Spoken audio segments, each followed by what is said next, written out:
Hi, beautiful people. I've just been to Thailand recently, and I'm here to tell you things you need to know before you get to Thailand.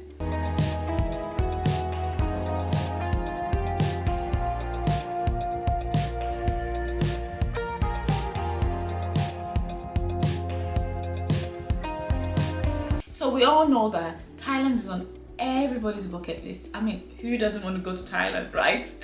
Bangkok, Phuket, Chiang Mai, all those nice places. But here are some general rules that apply to most of the cities you'll be going to in Thailand. First thing is you need to know the kind of dresses you'd be wearing. So in Bangkok, Phuket, you're going to be getting into loads of temples and all of that. You need to wear clothes that can cover your shoulders as a woman and clothes that's going to cover your knee, both as a man and a woman. You know those popular elephant trousers you see people wearing in Thailand? That is why you see everybody wearing it, because they ended up wearing shorts and then they had to buy random trousers in order to be able to get into temples like the Wat Pho, Grand Palace and all of that. Now, talking about people wearing shorts, Thailand is almost always warm. So it only makes sense for you to wear breathable clothes that are comfortable for you, because you're going to be sweating a lot. You're going to be walking around in 33, 35 degree weather, and the weather is humid. So you don't want to make the mistake of wearing very uncomfortable clothes, in as much as you want to wear things that cover you appropriately. One of the best time for you to go to Thailand is between November and May. This is because this is like their summertime. Anything after April, May-ish, you're starting to get to the monsoon period, which is when you're getting tropical rain and all of that. We don't want to go to a place that's supposed to be so beautiful, especially Phuket. It almost always rains in Phuket. So if you go when it is expected for it to rain, then you're stuck going on tours to PP Island and stuff like that while it's raining. So let's avoid that period and go between November and the early parts of May to fully see the beauty that is Thailand. Because I'm Nigerian, that's why this particular point is relevant to me. If you're Nigerian traveling from Nigeria, you need a yellow fever vaccine. But if you're Nigerian that has not lived in Nigeria for the past 12 months and you live in the UK just like I do, when you get to Thailand, the first thing you need to do is head over to the Port Health stand. These people are going to clear you, show evidence that you're living in the UK, and give you a slip that you can show at immigration.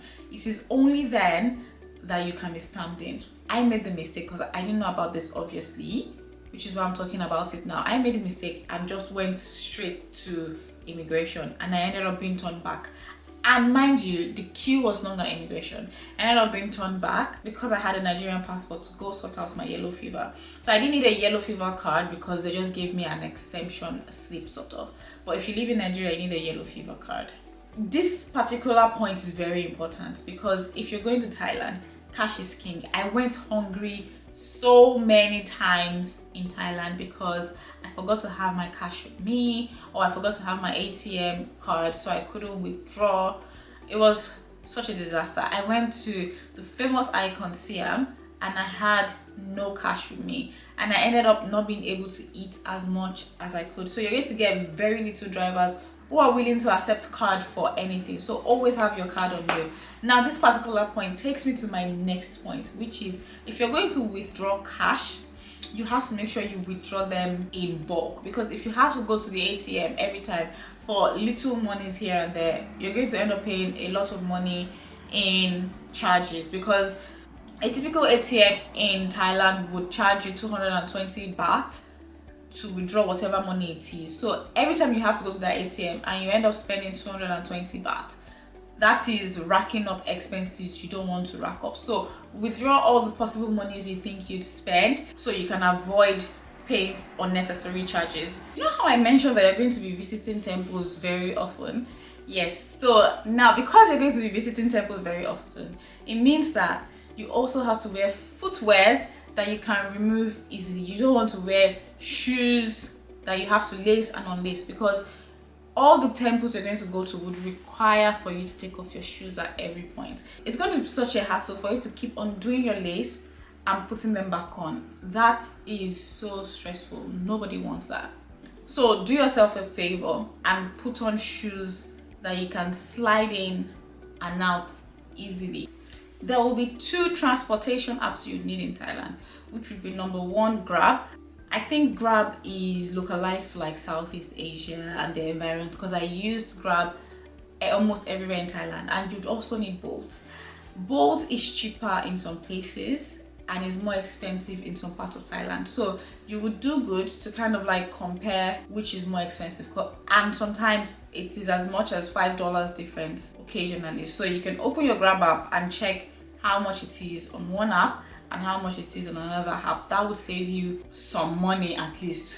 Finally, 7-Eleven is life. There is nothing you cannot get in 7-Eleven, from groceries to snacks to SIM cards to ATM. Everything you need is in 7-Eleven. In my case, when I landed in Thailand, I know everybody says that it's cheaper to get a SIM in 7-Eleven. I didn't get a SIM in 7-Eleven because I am heavily reliant on my internet and I don't have an eSIM. I got a SIM at the airport, which gave me unlimited internet throughout my time in Thailand, and it cost me about 800 baht, which wasn't too much.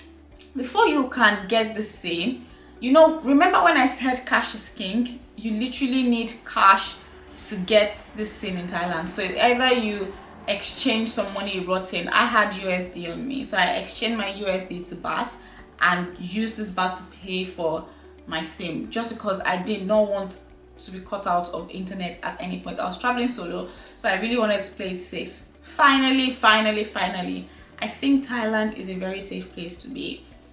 I went as a solo traveler, and not for once did I ever think that I was at risk at any time, even at times where I was out at 9-10 p.m. So if you're a group of 2, 3, even 1, you can always go to Thailand because it is safe for every kind of traveler. I hope you've learned a lot from this video. If you have any other tips for people who may be watching this video, kindly pop them in the comment section. And if you think this video has helped you plan for your Thailand trip, put a love sign in the comment section for me, so I know that this video is actually impacting people out there. Till my next video, guys. See you.